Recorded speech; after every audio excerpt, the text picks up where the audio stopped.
Hey everyone, GingerBeardMark here.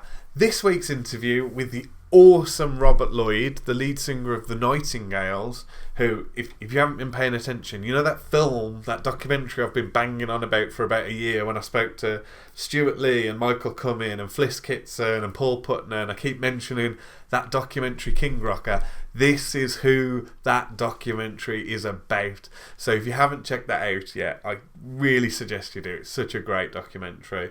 The Nightingales have got a new album coming out next month, the 14th of October 2022, depending on when you're watching this, called The Last Laugh. So check that out. Robert played the album for us before we left, and wow, yeah, I really enjoyed it. And in November, they're going out on tour with a brass section. We talk about this in the interview, but yeah, I want to get these plugs in for the band early. So check out all of the Nightingales social medias. They're on like Facebook and Twitter and Instagram. Check them all out. They're up to date with all the details of where to buy stuff from, where to buy tickets, where to buy albums and whatever. And go out and support the Nightingales, man, because they are an awesome band. So, without further ado, God, feels like I've been wanging on for ages. Ladies and gentlemen, Mr. Robert Lloyd. This week's guest is poet, songwriter, and the frontman of the Nightingales, Mr. Robert Lloyd. How you doing, Rob? I'm all right, thank you. And we're in your lovely Shropshire house. Thank you ever so much for inviting us. That's all right. I've been, mildly obsessed with the Nightingales for the past couple of years, sort of off the back of all the King Rocker excitement. Like I'd heard of you, sort of omnipresent in the Midlands. I don't think you can like music in the Midlands and not have heard of the Nightingales. But yeah, the last couple of years I've really dove into your stuff. And so through King Rocker, really. Through King Rocker, yeah, and sort of the excitement of that, knowing that Michael and Stuart were working on a film about you. So is that what took you to King Rocker, that it was Stuart and Michael? Yes. Yeah, definitely. Big fan of Brass Eye and Toast of London and Stuart's work and stuff, and that it sort of, it's like if they're interested enough in this band and think they're worth making a documentary about, maybe I need to have a proper look. Yeah, for and sure. I'm really glad I did. You know, I've really enjoyed delving through your oeuvre. Well, hopefully that's worked on, with quite a few other people as well. Yeah. Because that was one of the reasons that I sort of agreed to actually do the film, was to bring people to the group. I realised that Stuart's much more famous than we are, and it was very generous of him to sort of put his time and enthusiasm onto the screen and expose us to other people, I suppose. So that was the main plan as far as I was concerned. It wasn't like I never had a kind of ego thing about it of like, oh great, I want a film made about me kind of thing, but to get the band over to more people. Yeah. So you're a good example of what I was hoping to achieve. Yes, here I am in my Nightingales t-shirt. I fully converted. So it was definitely. And was that your opinion going into it in the first place? Was, all right, if it'll sell us a few more records, then I'll do it. Pretty much, yeah. It was when I thought about the idea. I mean, it wasn't going to turn people off us, and not unless it was, I made a right show of myself. But yeah, it was obviously going to get people along who had either heard of the band before but not really got involved, and listened to them. Yeah. Or quite a few people had never even heard of the Nightingales. And I thought because of having Stuart and or Michael's name on it, that would get people interested in seeing it. Yeah. And hopefully we would pick up some ticket sales or some record sales or whatever. And as you know, the group is good enough that it was hard to imagine if I've always thought if people heard the group they would get into it. Yeah. The big problem is actually getting the music to be heard in the first place, So it was a bit of a no-brainer when it was put to me, even though it was an odd thing. It wasn't something I was thoroughly comfortable about. And originally I thought, I don't know what I had in mind, but I did think they were going to make a documentary about the Nightingales rather than, it's a bit of a documentary about Robert Lloyd and the Nightingales that he's in, type of thing. Whereas I thought, so that was a bit of a surprise to me that it was. Is that because you don't think you're interesting, or what led you down that path that you didn't think it would be a documentary about you? Well, I didn't think I was interested enough, but that wasn't the reason why. I just thought that Stuart and Michael were fans of the Nightingales, and I thought it was going to be. I don't know, but it sounds a bit stupid and naive now, I suppose. But I just had the feeling that. The finished film and what people liked about it is it isn't a sort of one of those standard, BBC Four. The band were formed in 1980 and then they did this and then they did that kind of thing. So Stuart's son said all the documentaries you watch are old men talking and black and white footage or something like that. And so he was like, I don't want it to look like that. Yeah. But so I don't know what I thought it was going to be, but I didn't think it was going to be specifically about me. I thought it would be more about the group. Though now it's been made and I've seen what they've done, it makes it all the more difficult for me to imagine what I thought they were going to do. But when it started that way, and it was obviously going to sort of be largely about me, and they were interested in things, not just the prefects, but other things I'd done, that weren't to do with music.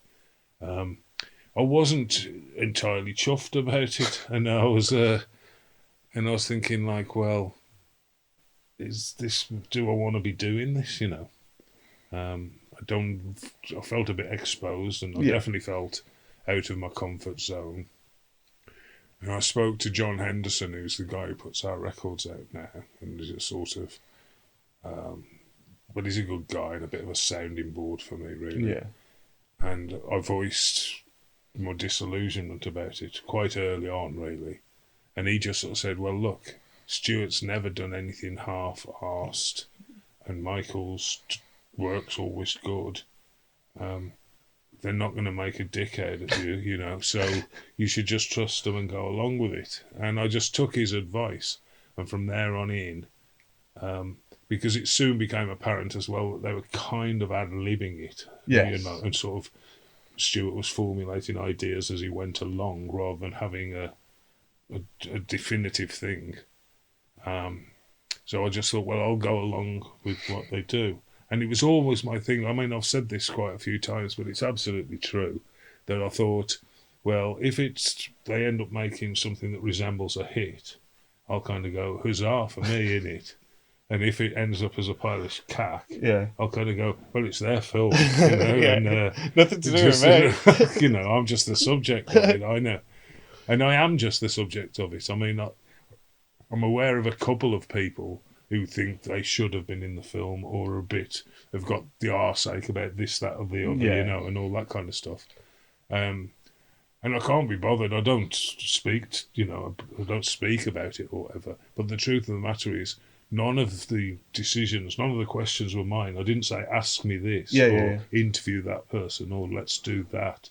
It's all Stuart and Michael's doing, and I just went along with it. Yeah. The only thing that I did say from the beginning, and this sort of pisses me off a bit with Stu, actually, because the gossip. I was saying I don't want it to be the talking heads. I don't want it just to be a bunch of fellas, like old blokes that used to know me or play with me or whatever. I want to have women involved in it, and which there are to a certain extent. But then what pissed me off with Stu was because he started interviewing various people, like Frank Skinner and to a certain extent Mark Riley and a couple of people early on, Yeah. And I was going, well, if you're going to interview these people, you should interview like Joe from Faust, whose studio we recorded at as a friend of mine, has been quite an influential thing in the Nightingale story. And so then Stuart turned this around and he started going, oh, Rob said he didn't want it to be all old blokes talking. And then he keeps suggesting old blokes who should be in it. But that was only because, well, you should speak to the right old bloke. If you're going to speak to old blokes, these are the old blokes you should be speaking to, you know. But like I say, I just thought, well, it's their film. Yeah. And I still consider it their film, you know. I am just the subject of it, and people quite often say to me, "What do you think of the film?" Yeah, and I was going to ask you that.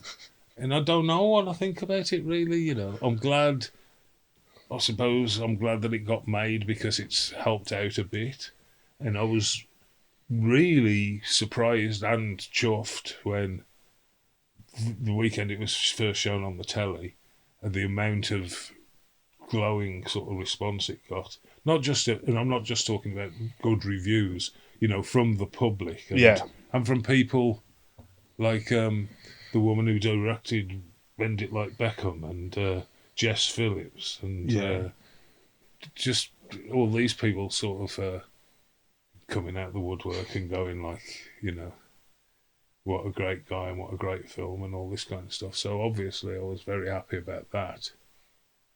But I really don't think I can genuinely kind of review the film myself and kind of go, oh, it's I think it's a great thing, you know. That lead guy is fantastic. So handsome. You know. Well, an old trick we usually use on each album is for the band to go quieter and quieter 2/3 of the way through the number while I mumble something over the top. Then I give them some kind of verbal or hand signal and they go loud again. It's always a crowd pleaser, so we might as well do it now. So one last question about King Brocker then before we move on.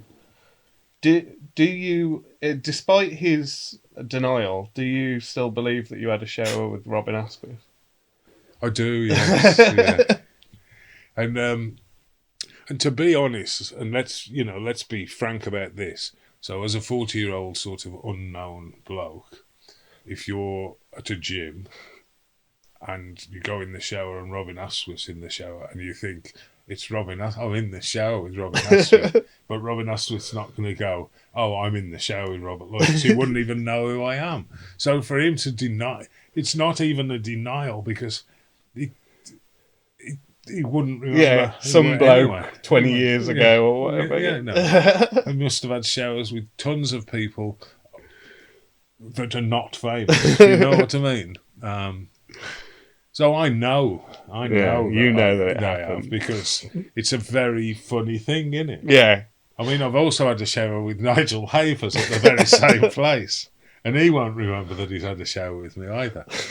But Robin Asquith's particularly funny because I'd seen a lot of his films and I'd seen him in the shower fucking loads of times.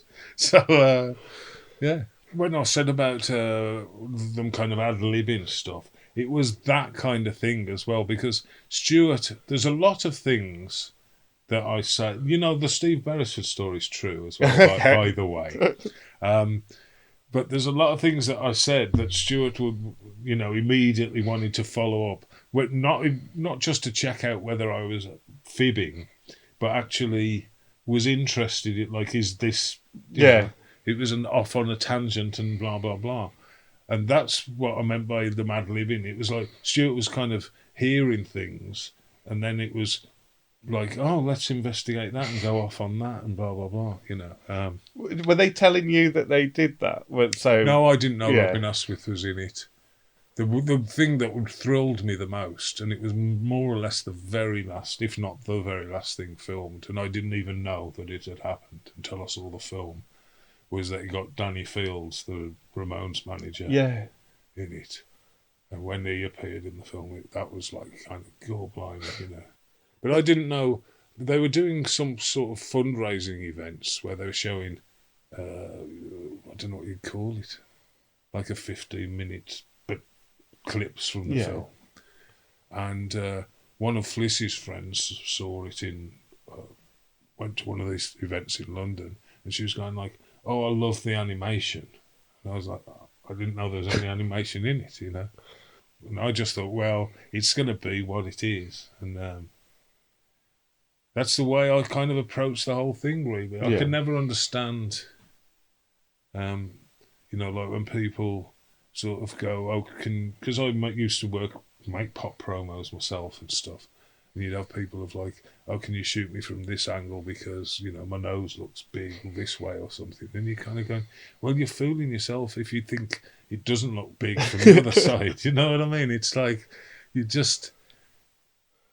So ultimately, it was like, well, I'm a bit of a sort of bumptious fool, really. I talk too much when I get going.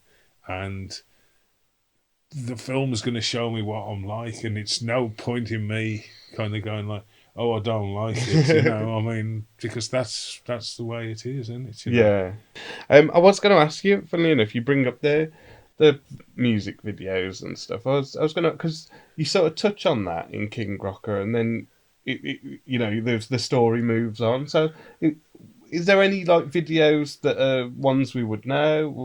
What bands were you working with? Well, do you want me to tell you? Because I'll keep it short. The actual background to it. Yes, please. I'd love to hear it. I used to live in Borsall Heath in Birmingham, and I ran a little kind of record label of sorts called Vindaloo Records, which was predominantly to put out my own records, but I started putting out a few other people.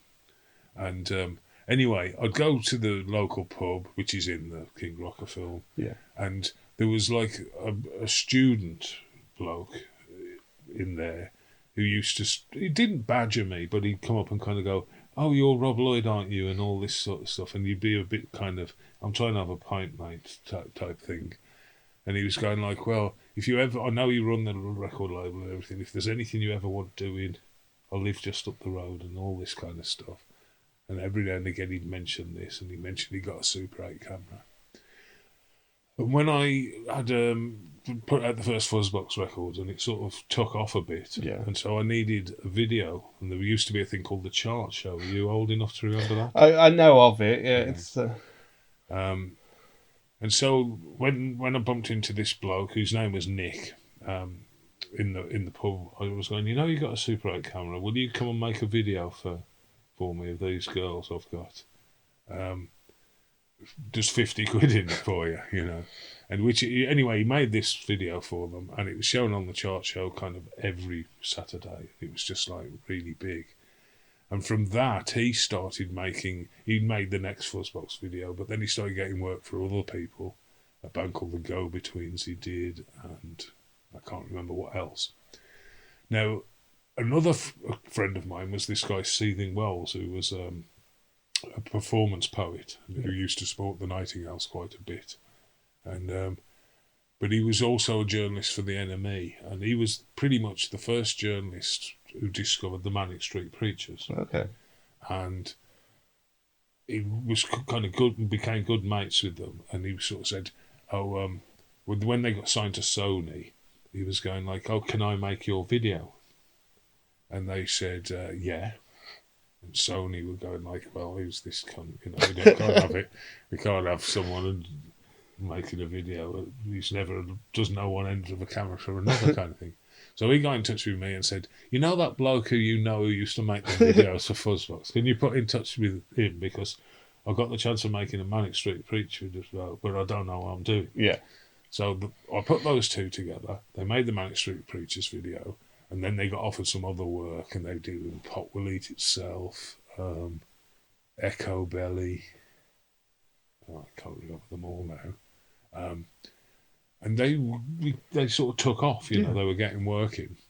And then one time they were up in Birmingham, and I was about to move to London at that time, but they came around my house and said, I was going, "What are you two doing?" Not like, "What are you doing at my house?" You know, but like, you know, it was a surprise. Yeah. And they go, "Oh, we're filming Pot Will Eat Itself," or doing a concert at Aston Villa's ground or something like that. And they told me the story of how well they were doing and all this kind of stuff. I was like, well, bully for you, you know, I'm on my arsehole. Like, and I said we were moving to London because I needed to get her to Brum. And they said, oh, well, we could do with a producer because we're working out of a production company, but they're not really interested in us. They don't really get it.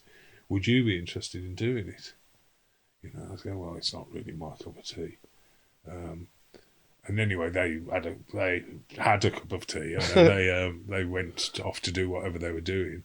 And I said to my wife, no, I don't want to get involved in pop videos. You know, they start their shit, aren't they? Because it doesn't matter really whether it's S Club 7 or Björk. It's just 3 minutes of some fucker showing off. And so I was going, I don't want to get involved in that. And what's more, I had a thing, if I'm honest about it, where I thought, well, Nick Small used to work for me, and Swells used to support me. Yeah. You know, and now they're asking me to come do and work for them. The donkey work for them, you know.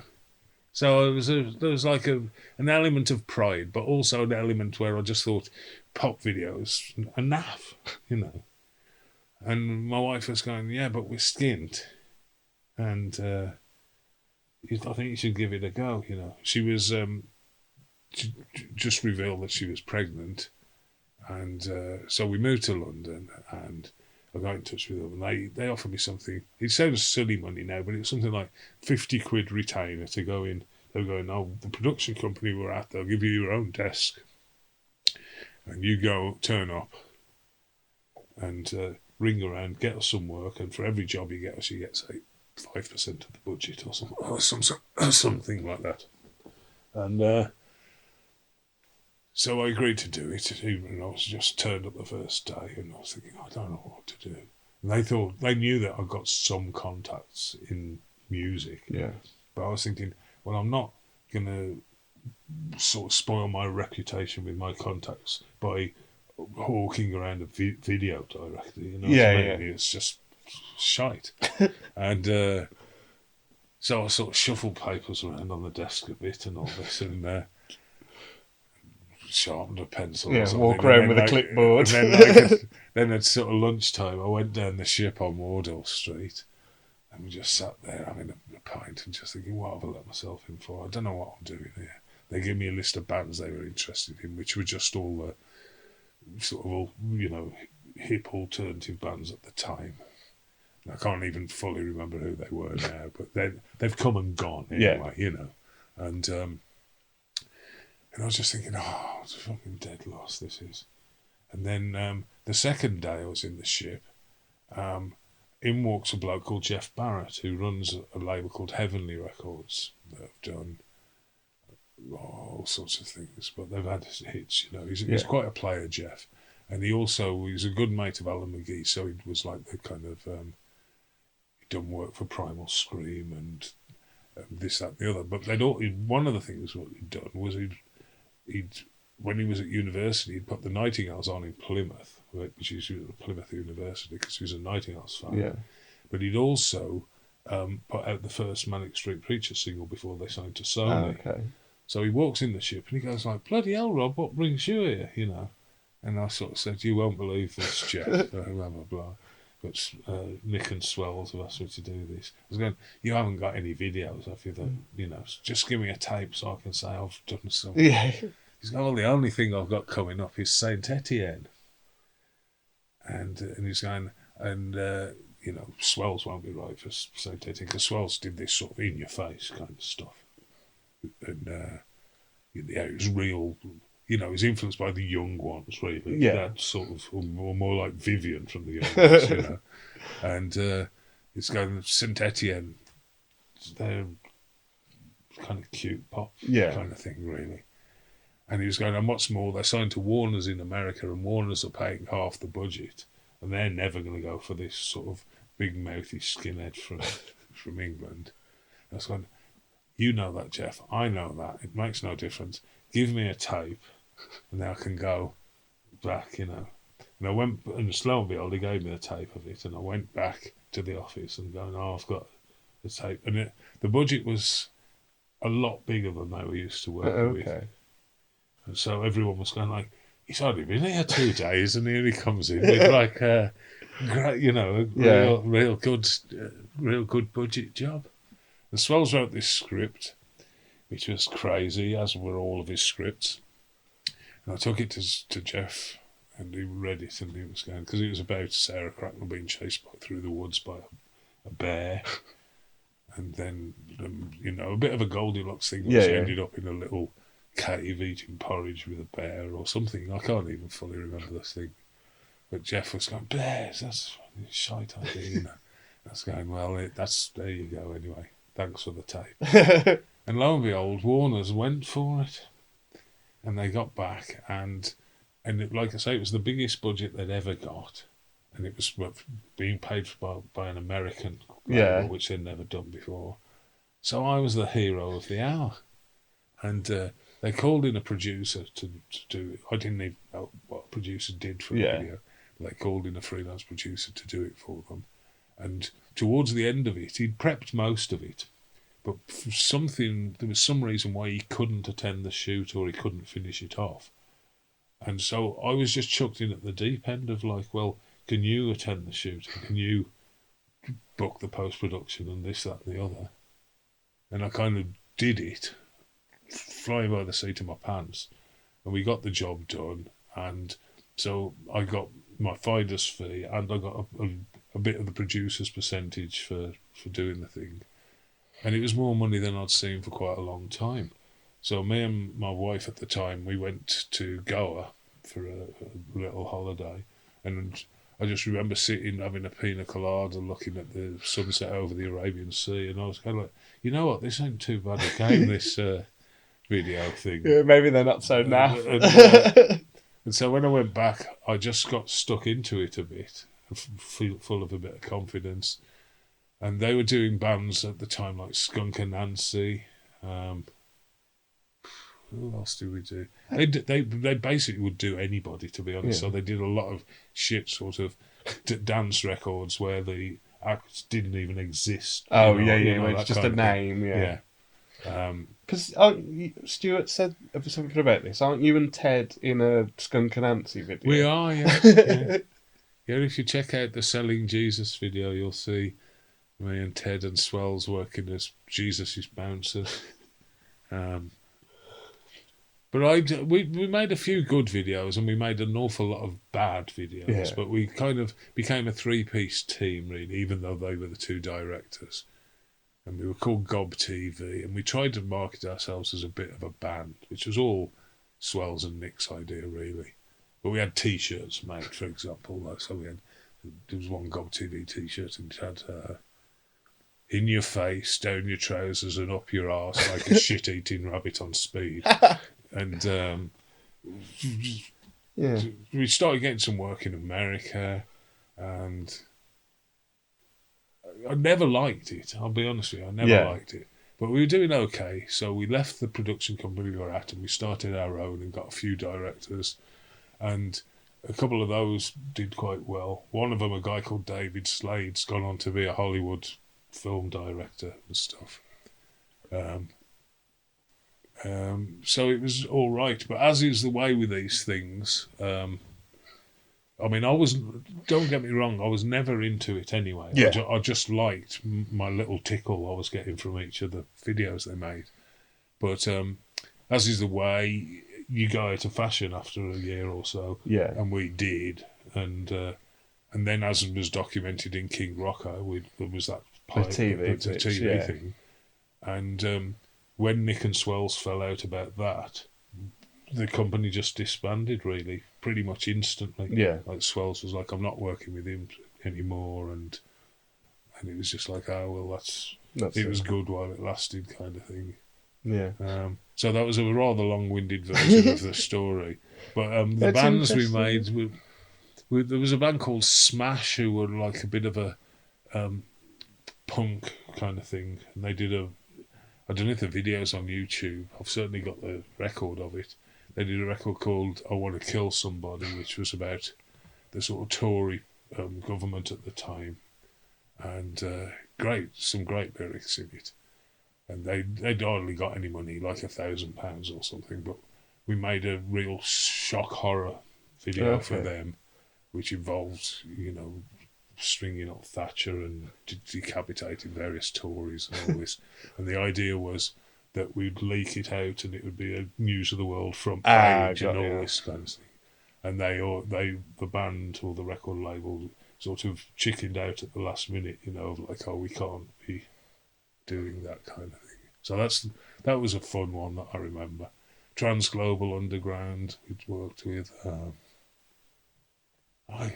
was a lot, but I can't fully remember them all. My memory's not all that great, and it's particularly not great on stuff that I'm not that bothered about, you know. You were just doing at the time, sort of thing. You know? But they became so popular at one stage that we were taking on a lot of work, so Nick could be filming one video one day while Swells was filming a video somewhere else, you know what I mean? But that's only lasts for a short amount of time, and then people just got fed up of it, and it was just as well, really. So the company fell apart, so which I had no intention whatsoever of in any way trying to continue in that vein or whatever. So I got a job at Royal Mail, and did that for a while before I moved back to the Midlands. Yeah. So the pop promo thing, it was only about 18 months, I suppose. Yeah. It sounds like an intense 18 months. Well, we set up our own offices and had our own staff, you know, our own. I had my own PA, and we had an accountant that came in a couple of times a week, and we had our own editing suite and all that kind of stuff. So we must have been doing okay. Yeah. But we never broke it through. Like we were, Parlophone had got all the good bands at the time, you know, like Radiohead and Blur. There was a great band that no one remembers that were my favourites called Cecil. No one's ever heard of them.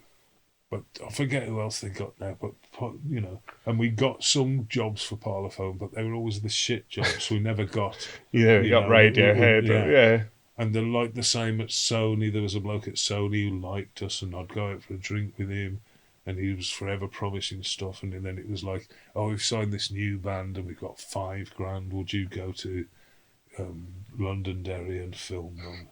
And Swells would just do anything, you know. Yeah. So we go and do that, and then you kind of go, but what about these new signings you've got lots of money for? It's like, oh, well, they want to work with, you know, whoever it was, Spike Jonze or someone like that, you know?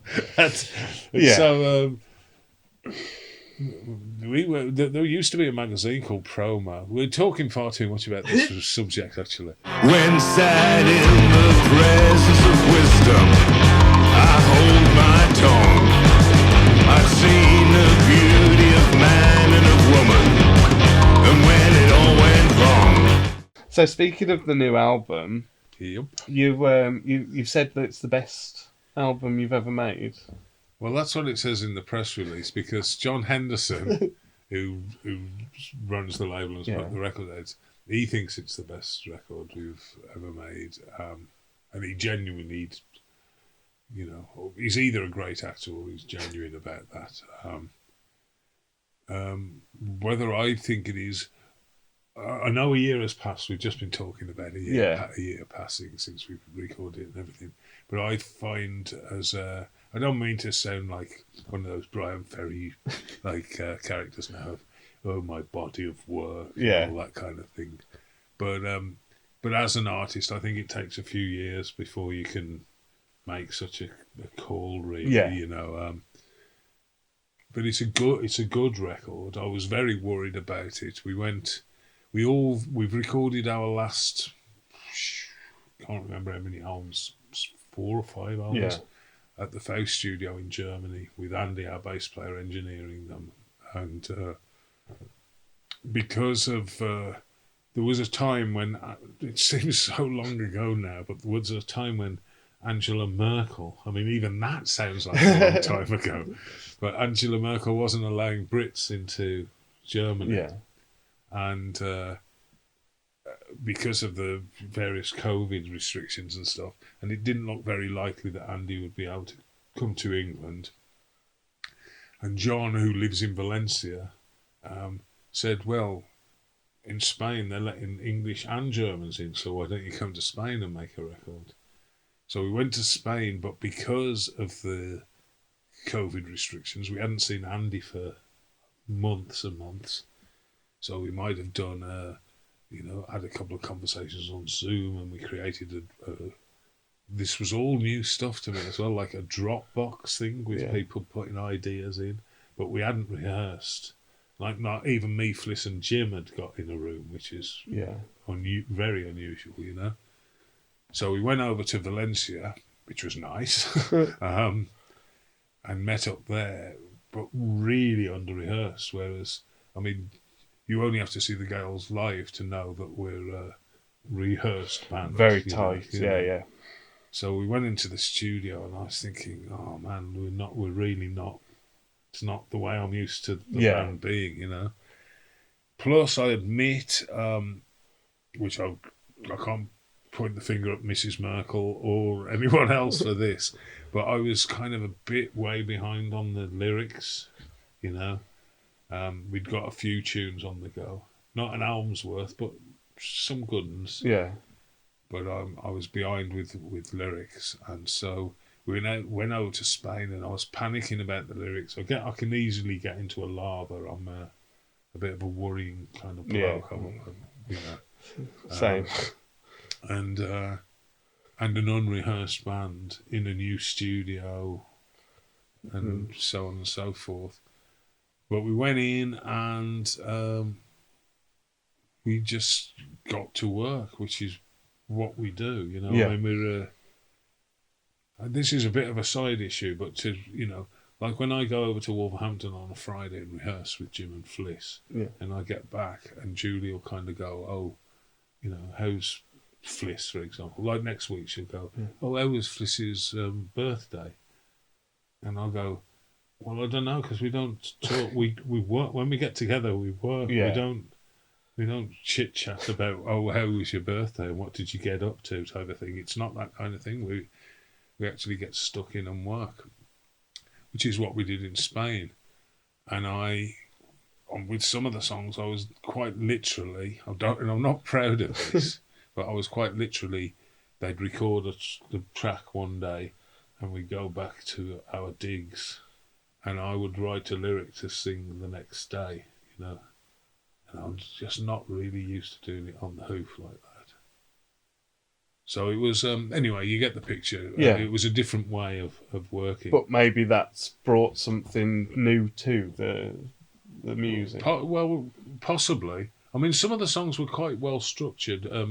Fliss had found a thing called Garage Band, I think it's called, on the Mac. On some device. And so she'd actually composed a couple of songs, pretty much everything with the like brass arrangements and all, like, you know, everything apart from a lyric, really. So that was good. That it was just a case of replicating what she'd written, and then there were a couple of other. Jim had got a couple of riffs, and it was a case of building around that or whatever. But anyway, the ins and outs of all that sort of stuff is relatively boring. But we just got stuck in. It transpired, much to my surprise, really. I don't know why I should be surprised, but I was. Working with a new engineer in a new studio and everything. But it freed up Andy to be the bass player in the group, rather than actually miking stuff up and working the desk and all that sort of stuff. So from his point of view, I think he felt like a new man in the band, you know. And he's a fantastic bass player, and he's also like a really top fella. So it was great to have him sort of more in the band than he'd been previously, if that makes sense, you know. Because that's how he joined the band, wasn't it? He was the engineer, and you didn't have a bassist at the time. Yeah, he was the engineer on an album called Insult to Injury, the first one we did in Germany. And we went over with a bass player, and we recorded a couple of songs on the first day, We were doing so well. We went to the pub afterwards, really pleased with ourselves, had a few drinks and all this stuff. And when we came out, our drummer at the time gave the bass player a friendly, and it was a friendly kick up the arse.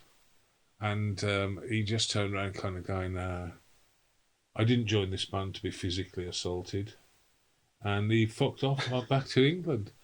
So we were, the next day at the studio, we were without a bass player. And at the end of the recording, we were going on tour. So it was, we said to Andy, do you want to do it, We'd only met him the day before. And he said, yeah. And anyway, that was born. So we're getting off. I'm very good at getting off the subject. Talk about this. So yeah, so that's how we went about recording it. But Fliss, and it was largely her doing. She'd written some, albeit like synthesized brass on the garage band, but she'd written some brass parts. And so I was going, we'll ask Terry Edwards, who we knew. But there's some keyboards on it and there's various things. We met the kind of apprentice engineer at the studio was talking to us about Spanish clapping, like flamenco clapping. Yeah. And so he taught Andy some of that, and those two put some of this Spanish clapping on some of the stuff. And I felt really under pressure. I really felt under pressure to deliver the lyrics, and I always record the vocals with Andy in the control room, and it's normally just the two of us are there, and basically I'll do, say, 4 takes, and he kind of compiles up, or he gives me advice, sort of go, can you do this on that, and so it was weird working with the new fella and all the rest of it. But it seemed to be working okay. And John and his missus came in and listened to the rough desk mix before we came back from Spain. And he was going, yeah, it sounds really great, And I was thinking, does it? Really? And we came back and I was really unsure. I knew that the band had sounded good. I thought that Felicity had particularly... I awarded her the kind of man of the match award. I thought she played the drums better than she'd ever played on this record. But Jim and Andy are solid, and so I knew they were good, but I was worried about my part, And when you're in a group, everyone knows that a band is a band, but you also are aware of your part, what I mean? And you just think, I don't want to be the one who's let the side down or whatever. So I came back and I wasn't really that sure. And then Jorge, who's the engineer in Spain, sent us like just a very rough mix of what we recorded and listened to it. And it was a massive sigh of relief for me, actually. It was like, that's pretty good. And then John Henderson was going like, I think it's fantastic. I think it's the best record. And he's a fan of the Nightingales, from the 80s. I think he's going, it's the best record you've ever made. I hope he's right, I mean, the 2 songs that you've put out so far are brilliant. They're very different from each other, but they're also... it's made me excited to hear the rest of them. Well, I must admit the first one we released, which was... I Love CCTV. We weren't sure at the time we put that out. If I'm honest with you, it's because the tour wasn't selling that great, and we wanted something to get a bit of interest going. And John Henderson sort of said, "But don't give one of the best few songs away. Give like about the 5th or 6th best song." And so if you like that one and feel enthused about it, then there's going to be there's at least 4 better. Well, I can't judge which I don't know what's my favourite track on the record is. I mean, John's got his favourite, and I think it's Felicia's favourite as well, which you won't have heard yet. I don't know what are the best ones, but I know unusually for me, especially a few months after you've done it, you know.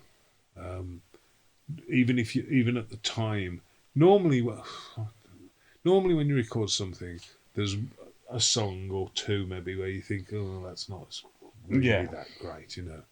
And then sometimes you make an album and it's like, yeah, I like all these songs, and a few months later you hear it and you kind of go, well, that one's really a bit below par. And what I would say with this one, they're all good songs. There's none where I'm sort of fed up with or anything like that. Not that I've listened to it that many times, but so I'm interested to see what people think about it. But certainly the one that they released, I'm not going to call it a single because I don't get that idea of I just don't get it.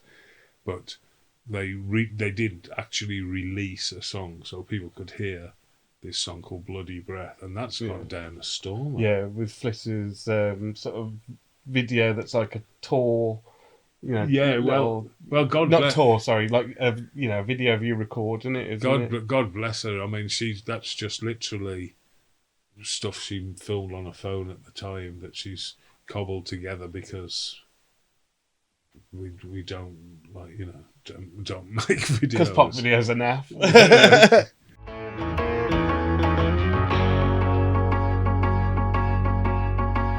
What they call the action gave me massive fatigue. Bored with what's on offer, I fell into a dream. Meet the man out, no good for morale. As in real life, I found it turgid and clean. As I wandered around here in the town, riding on sounds. And then in November, you were mentioning about some of the brass elements. In November, you're going on a small, like 5-date tour with brass musicians, like with a bigger band. Yeah, there's only 4 gigs at the moment. 4.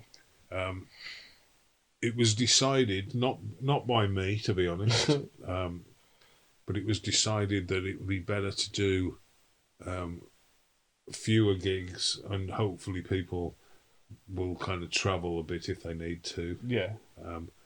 Than try and do one of these quite exhausting 15-day tours up and down the country. And also because, and it was initially Fliss's idea of getting Terry in to play with us and do the brass that he'd done on the record. And then there's a couple of women in Birmingham that we know that we thought one of them's a brass player and one plays the viola and keyboards. We thought they'd kind of bolster up the sound and make it more interesting. And this then definitely made it a short tour because we're just not famous enough to be able to afford hotel rooms and food and this, that and the other for people for a long tour. But we've got, Natalie and Beth, well, they're based in King's Heath. I don't know where they're from in the first place, but they're both great musicians in their own right and lovely people. And Terry Edwards, who's kind of Mr. Saxophone, you know, he's like played with PJ Harvey and Madness and any number of people. He's like when it was Shane McGowan's 60th birthday, or, you know, Terry Edwards was like the musical director of the concert that had Sinead O'Connor and Nick Cave and God knows whatever. So he's a bit of a kind of, you know, sort of sax genius and an arranger and everything. And he's always liked the Gales, and so yeah, I'm kind of excited about it, but I'm also nervous of, you know. I know the other night Fliss and Jim rehearsed with the 2 girls. Yeah. And all 4 of them were really enthusiastic about how it sounded just from the one rehearsal. So we're going to have to go some if we're going to fuck it up. but we're quite capable. But But I'm a nervous person. So until I can hear with my own ears and see with my own eyes and stuff, you never know. But it's going to be a one-off kind of thing. Yeah. So I think the people who come and see us, it's quite an exciting thing to look forward to. Yeah, I'm definitely looking forward to it. And we'll be playing quite a bit of the new album, which on the last tour we played a couple of songs from it, but some of them we couldn't do really because they'd had instrumentation that was not that the full-piece band were unable to replicate. So I've got a feeling that I haven't really sort of sold the new album like a record company would want me to do. You are meant to say, but I'm too long in the tooth. You see, I hear all these bands that kind of go, well, you'll have, I don't know, some Liam Gallagher or someone kind of go, oh, my new album's the best thing I've ever done, and you just kind of think, well, an awful lot of Oasis fans would disagree with that, It is good. I get more enthused about live performance than records, to be honest, Mark. And you like, not to blow your trumpet too much, but like you are an amazing band live. I think I've seen you 3 times in the last couple of years, and blown me away every time. So to add a new element to it, more instrumentation, I'm very excited to see. Well, I'm glad you are, and thanks for the kind words. I mean, I'm not surprised to hear them. I'm aware, or at least I feel that we're we're good live. Robert, thank you ever so much for talking to me today. Is there anything before we wrap it up that you'd like to plug or you'd like to throw in? Well, the only other things that immediately spring to mind is John Henderson / Tony Global Productions are in the process of putting together a hardback lyric book of my stuff from the beginning to now, probably with more nowish stuff than the beginning. Quite when that'll happen, I'm not sure. But also, I went back to Valencia in February this year and recorded an album, not with the Nightingales, but with an American woman called Janet Bean, who's in a band called Freakwater, who I love, but she's in a much more popular band called 11th Day Dream. But I love Freakwater, and that's where I heard her, and we recorded an album in Valencia together with Mark Bedford from Madness playing bass and Pete Birchmore from The Membranes playing guitar. And that should be out in early 23. And that's something, it's totally different from the Nightingales, but that's something I'm pretty proud and excited about. Oh, brilliant. And those are the kind of newish things. Then there'll be Fire Records will be reissuing some of the other back catalogue. They've just started doing a series of kind of double, they call them luxury edition, deluxe editions of like two, where they make an old LP into 2 LPs now. Because they put Pigs on Purpose out, didn't they? Yeah, and they've done Hysterics and The Good Old Country Way. Yeah. The next one's Out of True. So there's those, but it's basically the album with me and Janet and the lyric book that beyond the Nightingales I'm looking forward to. But let's get this new album out first and see what people think of that, man. The last laugh. Yeah. And it's like Twitter, Facebook, like Fliss is on top of, I know you don't really get involved in any of that, but Fliss is on top of all of that. So if you want to know when the album's coming out or any of like Robert's new stuff, Fliss is so on top of promoting everything. So check any of the social medias, search for the Nightingales. Well, the album's definitely October the 14th. Yes. Though I'm sure if you pre-order it, you'll get it earlier than the release date. Yeah. But as you say, Fliss does all of I don't do any of it. Fliss does it all, and she does it admirably well. So, I can't even remember what the things are, but if you Google the Nightingales, Yes, they're it's all all going to there. pop up. And then, so, Robert, thank you again for inviting That's us all to your right. house. Yeah. I heard through the grapevine that you're a single malt man. Very much so, yeah. So, as a thank you, I bought you a little Thank you. bottle of something to keep you occupied. That's very nice of you. No, seriously, that's a very kind gesture. Yeah, And welcome. and Jura's very tasty. So, yeah, Robert. Appreciate that. Yeah, thanks for that, and Right. we'll see you again soon. See you on tour in November. Yeah, we're playing from the 10th, 11th, 12th and 13th of November. It's Edinburgh, Hebden Bridge, London and Birmingham. Yeah. And we're threatening to be good.